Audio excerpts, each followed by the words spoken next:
Welcome back. Today we are going to talk about why decluttering over 65 matters. Yes. And all of our tips and tricks that we've learned through the last 5 years of decluttering with my mom here, Kathy. Hello. And in case you're new, my name is Shannon, and we are going to jump right into this series. Every Wednesday we will have a video where we're chatting about this. So 6 a.m. on Wednesdays for at least a month or so. We're gonna be see you there. Talking there and then.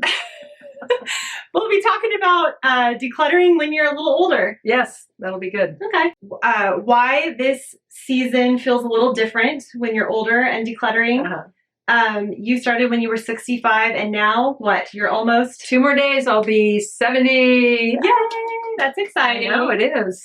And we've been slowly decluttering your house. Let's go into that for a few seconds. I would say that we spent about a year decluttering every room. Right. Doing the initial decluttering, yes. The initial decluttering, yes. yeah. And then for the last 4 years, we just kept up with it. Right. And dug a little deeper.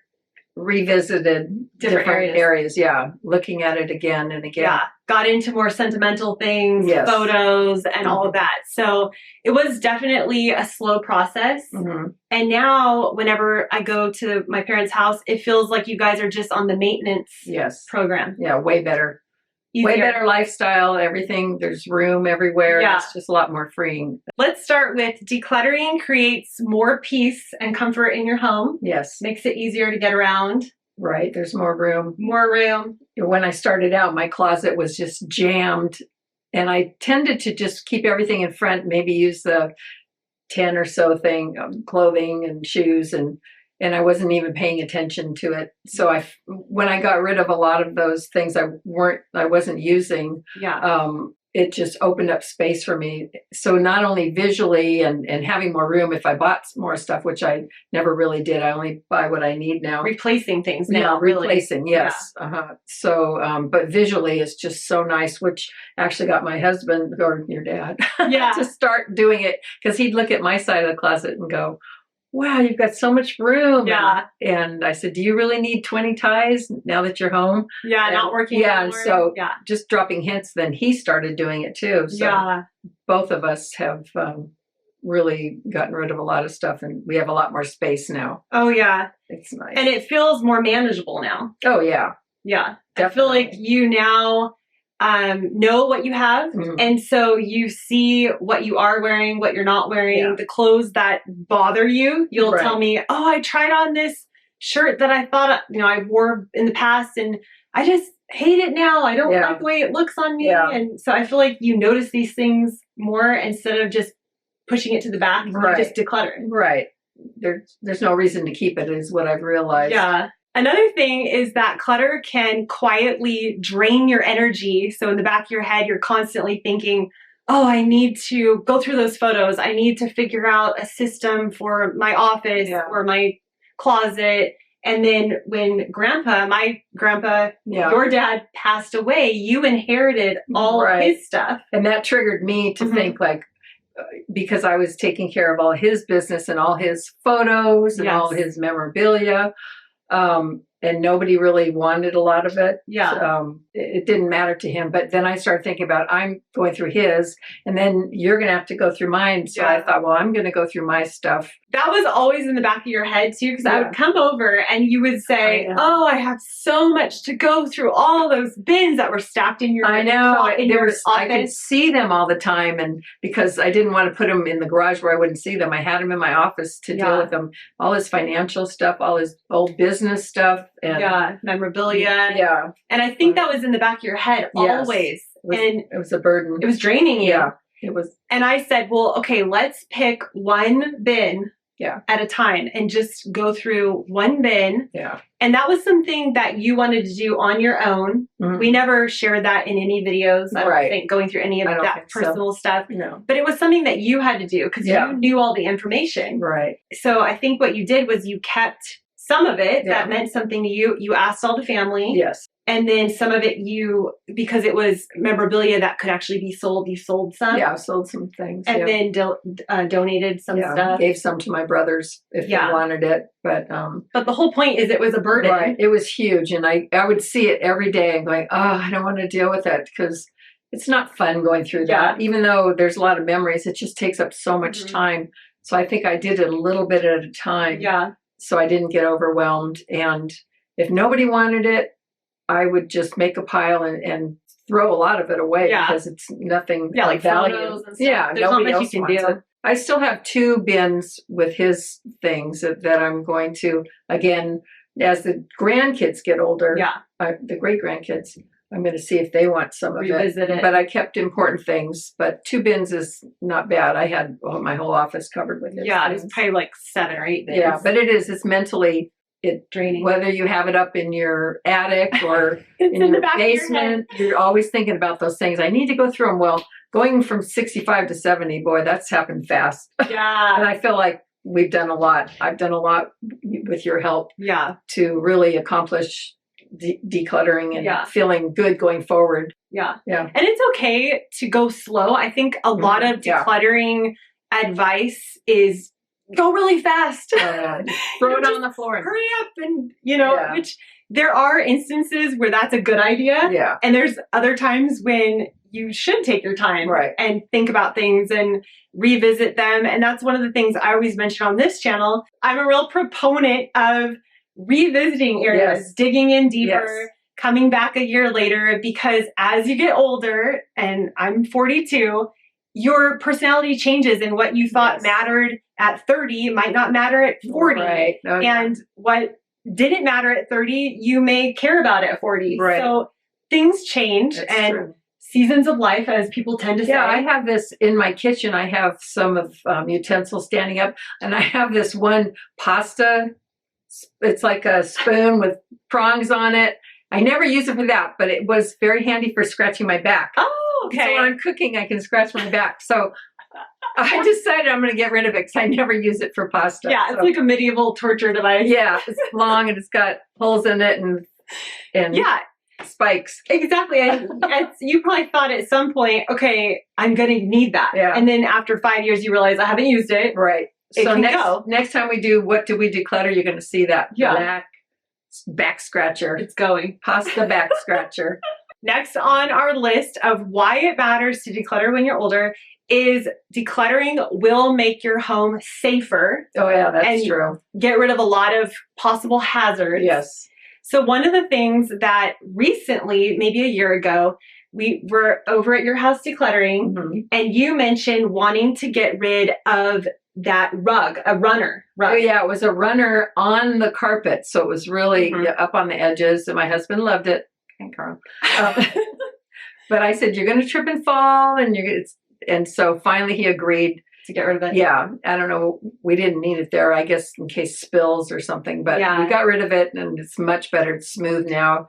Yeah, because that's a tripping hazard. Yeah, it is. You can't have rugs on carpet. So when you're older, you're less likely to be picking up your feet, and you know you just don't want to have any imbalances. Yeah. And you and Dad are both in a workout class that helps you with stability and balance. Yes, we do balance exercises. Yeah, and that they talk about that, getting rid of dangerous hazards. Yes. Yeah, and clutter, besides the rug, can be a hazard. Oh yeah. Just too much stuff in the way. Yeah. Too much furniture makes it hard to get around your house. Yeah. And you and Dad decluttered some big furniture from the main bedroom.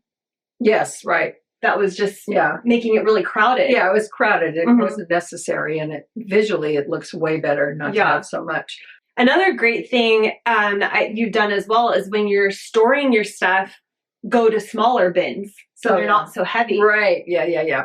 You were doing that. Yeah, that's better. Yeah. And then shoes, I would have shoes in a big giant bin and I couldn't even get through, or purses. Yeah, so it's too heavy. So I've moved them to smaller bins. Smaller bins, so you're not having to get up on a ladder and pull them down and all that. Yeah. And same with the Christmas decorations. Yeah. Now it's they're so much lighter. Right. It's way easier. I know. That was another one. Really heavy. Decorations slowly over the years, a little bit at a time. Yeah. So after this Christmas, it was easy. I have 2 bins with more room in it, and they're very light. Yeah, and that makes it, then you're more likely to want to decorate too. Yes, it was very easy this year because of getting rid of so many things that I didn't need. It was such a burden to do it. The next few videos, we are going to go into more depth on a lot of these, like sentimental decluttering and all of that. But right now, let's talk about decluttering is a gift to your family. Yeah. So by going through things now while you can, it helps your family to know the history of stuff and know where things are and what everything is. It also helps prevent rush decisions later. Yeah. So one of your friends had to move. Yeah, she did. And you were telling me how things were lost. Yeah. Yeah. A lot of her clothing she couldn't find, and just different items, and some stuff went into storage, I think. And she had to move, with someone passing away, and it was just like a lot of rush decisions where if, she had had time before and, could have gone through things slowly in her own time, it would have been much, much better. Yeah. Rush decluttering. That's not good. You want to be able to take your time. Yeah. If you can. Because then you just get mad. Leave me alone.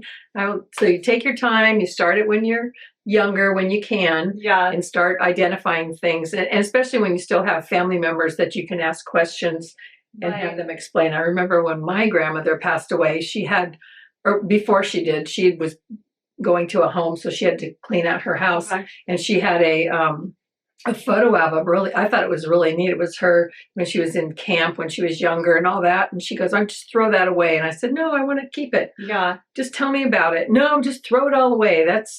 But I kept it. So, and I still have pictures of her. I don't know who the people are. I know who she was. Yeah, and she had some boyfriends in there, and I thought, "Oh, I wish I had gotten that story from her." Yeah, but she was reluctant. I think she felt rushed that she was moving out, and she didn't want to spend the time on it. I think it's important to do it when you can, and you can when you're remember. Younger. You never know. So many people now are losing their memories. So share the stories. Yeah, well, you still can ask questions. Yeah, and everybody I know my age now says, "I wish I had asked my grandfather more things or my dad more things." Nobody does, because everybody's so busy with their lives. It's like, stop. Get the answers and save it. Spend the time. Yeah, because it's good for you to hear the stories, and it's fun to share. Yeah. Definitely. Another thing is, you wrote here, if an item has something that you could write a little story about the item. So if you want to pass the item down, but maybe you don't have the person there to tell the story, you can just write a little snippet about it. And that's what my grandma did. Yes, she when did. they moved out and had to go to a home or whatever. And so they wrote little notes for each thing and put it in the cup and told us and let us choose what we wanted to take. Yeah. Something they didn't want. They had a signature from Abraham Lincoln. Do you still have it? I did. We didn't get it. Oh, the other family got it.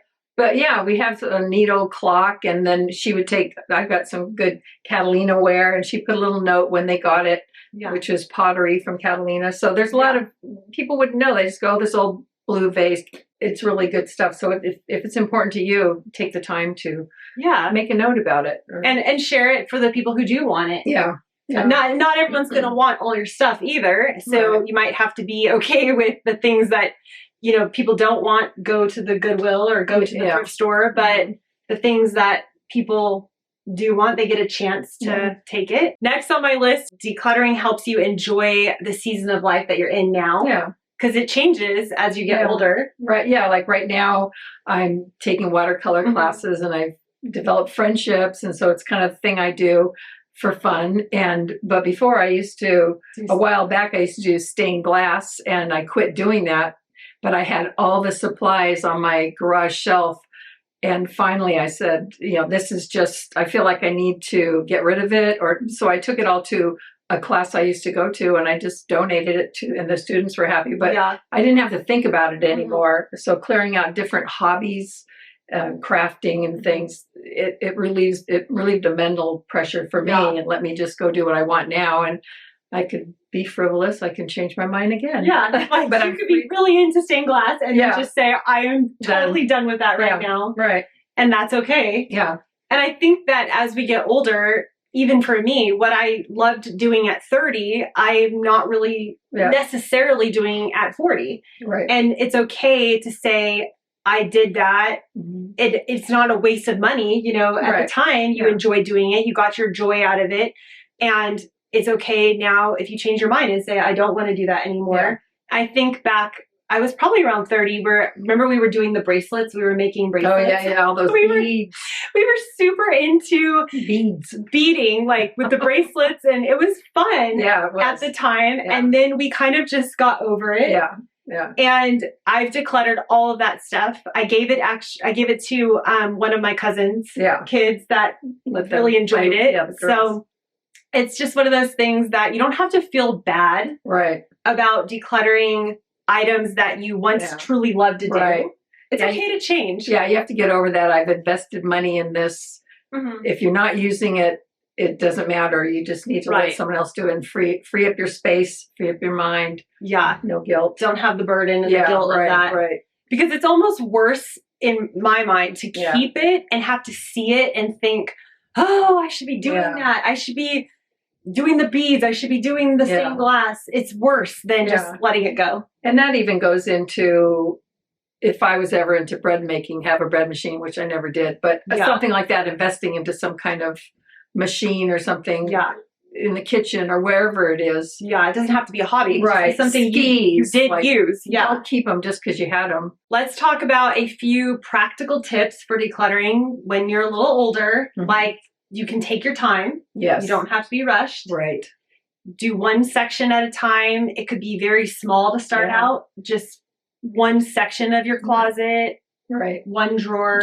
Just do your shoes. Yeah. Or do one kitchen drawer or something. Don't get overwhelmed. And even if you can't complete it, just start working on it. Right. And you'll make some progress. And get a bin that you are going to designate for going to the donation place. And I think, you put on a shirt, you don't like it, put it straight in the bin. Yeah. That's helpful. So that way you don't have to hang it back up and then come back later and decide. Just little things like that. And sometimes you had done before, like do 5 things in a day or something. I think that's a good goal too. Just go anywhere in your house and just grab some stuff. Yeah. It starts training you to do it and it becomes easier. Your mind changes. Yeah. Like socks, for instance. If you put on a pair of socks and you say, these are super uncomfortable, don't put them back in the drawer. Put them straight in the trash or in the bin to be decluttered. Yeah. I know some people donate them, but just little things like that help you chip away. Yeah. So you don't have to think of it as decluttering your whole house in a week or a weekend. And it's going to depend. Everybody's different. Everybody's house is different. So it's going to depend on how much stuff you have. Yeah. So I feel like your house was really well organized. Yeah. Right. And you didn't have a huge amount of stuff that had to go, but you did have a lot of things that you'd had forever. Yes. Like 30 years. Right. I would never get rid of anything. Yeah. You just had a lot of stuff that you kept because you always had it. Yes. And by chipping away and digging in a little, you started to realize, oh, I don't need that many sheets or pillowcases or, whatever it was that was just kind of pushed to the back. Right. And it really clicked with me before you even got into decluttering. In my garage, I had, for some reason, all these sets of dishes. The, what do you call it? The china? No, it's the something-ware. It's Corningware? No. It's the antique, the stuff. Depression wear. Okay. Yeah. I had all these containers of dishes in my garage. Got from my mom, my grandmother's, and it was depression wear. I had gold sets, the whole set, green sets. And I kept thinking, there's no room in my house. I already have 2 or 3 sets of china in my china cabinet.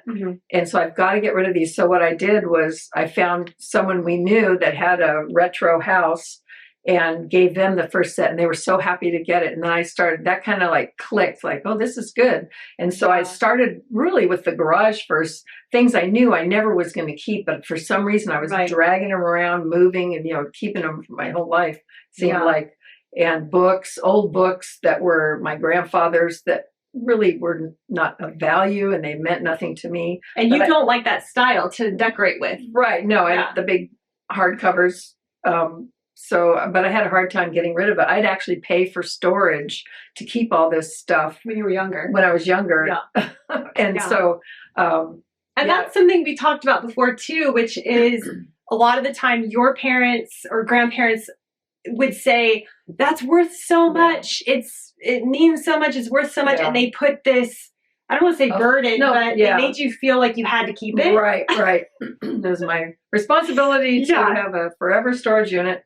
Yeah. Keeping this. And then when I started getting rid of it, it actually started clicking then. And then you got into decluttering way after that. Yeah. So it was, I could relate to it. Yeah, it was a really slow process. Yeah, right. But I don't even think at the time when you were getting rid of that, the word decluttering was a thing. No. It was before that. Yeah. And going from what we just said, which is it's okay to get rid of things even if someone's told you, oh, this is so important to that person. They've passed away now. Right. It's not important to you, and that's okay to get rid of it. You don't need to feel guilty because, you know, if the person's already passed away, why should you feel guilty about getting rid of something that you don't need? That's a hard thing because some people think that those things embody the person that is gone and is part of them, but it isn't. And I think I started getting rid of things a lot too when I asked you, do you want this ever? Right. And you said no. And I said, well, someday you might. Nope, I'm never going to want it. And I thought, well, what are we going to do? I'm just going to start removing it. And honestly, the reason why I said I would never want it is, for instance, those old books. Let's take that as an example. That's not my style to decorate with old books. And also, I'm never going to read those old books. Yeah. I have no connection to. Right. I never knew the person who had those books. Mm-hmm. So because there's no connection to it and just you had them in a box in the garage and said, you know, do you want these? I think of my house is already full. I'm happy with the amount I have in my house. I can't even imagine taking more. Oh, yeah. So it's one of those things that I would tell you, you know, I would say it exactly like this, not to be mean, but I don't really see how I would fit that in my house. Even the beautiful cups and things you were talking about, I would see those and say, oh, they're beautiful. Yeah. I cannot imagine where I'm going to put those. Teacups. Yeah. And especially because at the time I was in a small condo. Yeah. And I just thought, how? I mean, all of our cupboards are full. Yeah. And I can't imagine putting storage boxes in my garage that's already full. So, and I just think there's a lot of people that have storage units. Oh, yeah. Still. And I think if you want to start somewhere and you're not sure about it, maybe try that, the space in your garage. That's what I started seeing right away when I started getting rid of that glassware. It's like, oh my gosh, I've got room. Yeah. And when I feel like that is the snowball effect that really changes your mind when you see the space and you see how everything starts to work so much better and function better. Right. And then it just encourages you. I think it gives you like a mental boost. Yeah. It's freeing to see it. To see empty space, it feels really good. Yeah. You're not cluttered. And honestly, anything that I've decluttered, I can't even, I look back, I think, what was it? I don't regret anything. I don't either. I don't look back and think, oh, I wish I still had that sweater or, you know, I know there was a reason why at the time I got rid of it. And I try to hold on to that. I think there was a reason that I got rid of that. And just remember that, even if you might not remember what the reason was, just know you got rid of it for a reason. Yeah, I don't regret anything, and I got rid of a lot of things. Over the years, definitely. Yeah, I'm happy to have it gone. Let's answer a few questions that people asked, and if you have any questions for our next video, leave them down below in the comments. My question for your mom is about shopping and purchasing things on a whim. Has getting things on a whim reduced with the Swedish death cleaning method? Yes. I don't shop on a whim anymore. I only get what I need. I'll think about it for days. I'll price it out online now. It's so convenient. Mm-hmm. I see you mostly getting things, replacing something that wore out. Like you'll have, say a shirt wore out and then you'll go get a replacement for that shirt. That's what I've noticed. Yeah, and I don't go shopping. I think the world doesn't go shopping much anymore, which I miss because that was one of my hobbies was going to the mall and shopping, but I don't go shopping anymore. And I don't have the desire to shop. But like you say, it's only to replace things that are something that I need. Yeah. It's no longer a fun thing to do. Yeah. And it's okay. I think it's okay still to go into stores and look at things if you want. I mean, it's not, sometimes we'll go into the thrift store and we'll just walk around, we'll look at everything and we don't buy anything. Yeah. So it isn't like against the rules to go into a store. Yeah. I think a lot of people say, stay away from the stores, which is, maybe good if you have a real problem with it. Yeah, right. But sometimes we still will go into stores, look around and just think, okay, we didn't need any of that stuff, and then leave, Question for you and Kathy's new series. Any ideas for how to inspire someone with hoarding tendency to start declutter? That didn't make sense. I know what they meant, but I think it's the way it was written. Yeah. Okay, let me read it. Okay. I'll just paraphrase it. Yeah. Okay. Question for you and Kathy's new series. Any ideas on how to inspire someone with hoarding tendencies to start decluttering? Something that could make them start a decluttering journey, preferably thinking it was their own idea and not somebody pushing them. Okay, so let's see what you thought. Yes. So what worked for my husband was hearing me, rant and rave about how much room I have. He saw how much room I had and how things were better. So he decided he was going to start too. He started with his clothing, I believe. Yeah. And then, he had so much. Yeah. He had more than I did, I think. Yeah. He had a lot. It was becoming fun to him. And then he went to the closet in his office. Yeah. And then he went to his office and he went through all his photos. But that was during the pandemic too. So he had nothing else to do. So he cleaned out his whole his office with his whole life full of photos and everything. Like old luggage, all kinds of old art, just stuff that was put in there and never moved. Old jackets, tons of stuff. Yeah, and so I think him seeing how it worked for me, without even saying anything to him, he got on board just being influenced by my success. I think so. Yeah, I really think that is a good tip, which is just to be the example of you cannot make somebody do something like that's right. After having kids, that is one of the number one things I've learned through having kids, which is you cannot force somebody to do something. So you can't force them to eat, you can't force them to clean something. But I do find when you get excited about something and you say, hey, we're all going to clean up the room together. We're going to make this really fun and organized. And the other people get excited. And that's how it is in our house too. Like even with my kids, I use them as an example because kids don't want to clean. Kids don't want to do any of that. But if we say, hey, we're going to redo the whole room.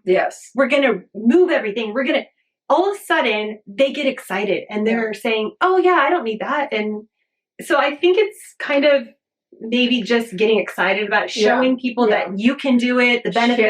Share. Because now a lot of my friends go, I need to declutter. Oh, I have one friend, I've been slowly getting rid of things. And I know it's just the conversation, not just us. It's a trend right now.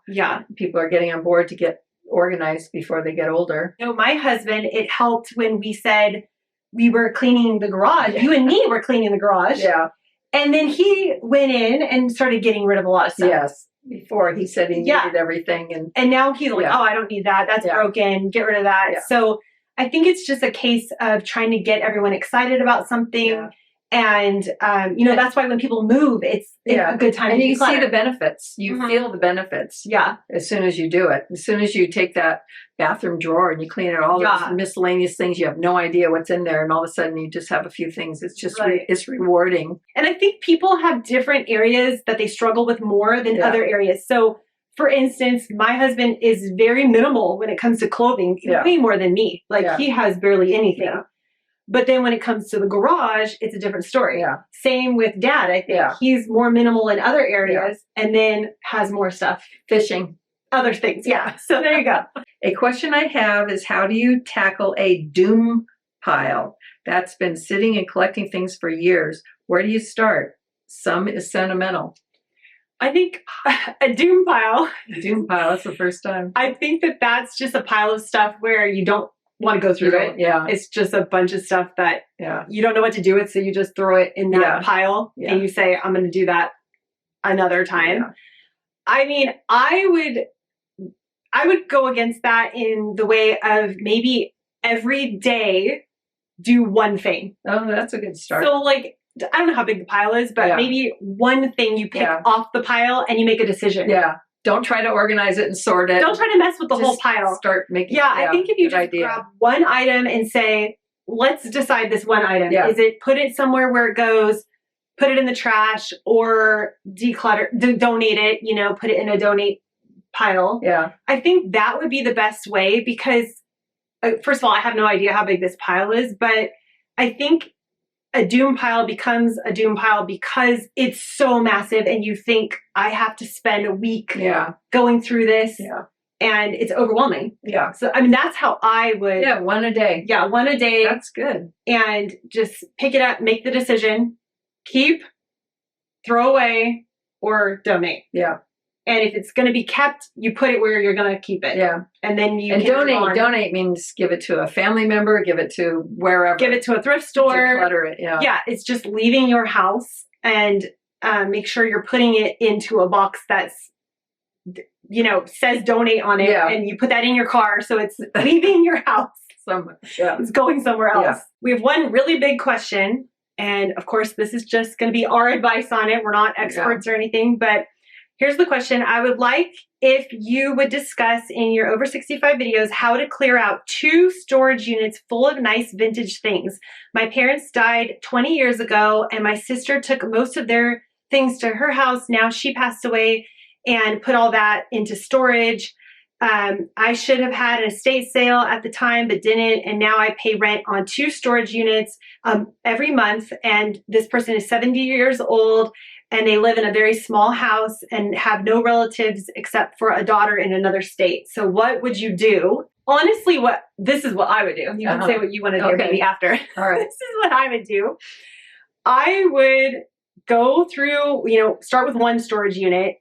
Have your daughter, if she can, come and go with you. If she can't, maybe through phone, Zooming or video on your phone. And just start going through every item. And maybe on each item that you know your daughter doesn't want, put a little sticky note that says no or something. Like it's going. Like it's going. Yeah. And don't just throw these items away because you're saying they're worth a lot of money. I would probably then either hire a company, there's people that do this, hire someone to come in and then sell all these items on eBay for you or wherever. Or you can have an estate sale right there at the storage units, I think. It's just be careful that you're not going to pay so much money. Oh, yeah. You know, that just, you could do it yourself or you could hire somebody. Facebook Marketplace. Yeah. There's a lot of places you can sell it yourself, but you might not be up for that because, you know, this is a lot. Well, so physically you have to move all this furniture. Exactly. So you could hire someone who does this, who sells on eBay or does an estate sale. You can hire maybe a antique furniture dealer or just have them come over and give you an offer on all that. Yes. An offer on everything you don't want to keep. Right. That's what I would do because this sounds extremely overwhelming. If you have people that can help and can do this, that would be great. But if you don't, I would hire somebody and just do that. Go through each item and put a sticky note whether you're going to keep it or not. And then, of course, pull those out first. And then just have a company come in and do it.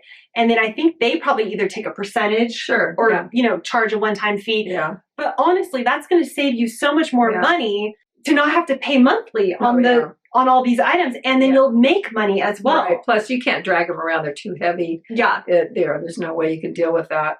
That's what I would. And ask local antique stores that they always want that stuff. They do come out. They'll come out and offer things. In the next few weeks, my mom and I are going to continue to sit down and talk about decluttering. When you're a little older, we'll go through decluttering sentimental items and what to do when your kids don't want the items. And, you know, we'll just share and have a conversation like this. So if you want to join us, make sure that you subscribe to the channel. We will be sharing these talking videos. It's free to subscribe. It's free to subscribe. So tap subscribe, tap the bell so you get notified. And we will be sharing these videos every Wednesday coming out at 6 a.m. I also have a video every Sunday at 6 a.m. as well. So that will be happening. And we're going to keep up with this series for at least a month or so, probably 5 or 6 videos, I'm guessing. And I also have an email list, which I would love for you to join, completely free. I share a lot of free decluttering tips, printables that you can print out, decluttering checklists. So I will have all of that in the description box below. Thank you so much for being here, and we will see you in the next video. Bye. Bye.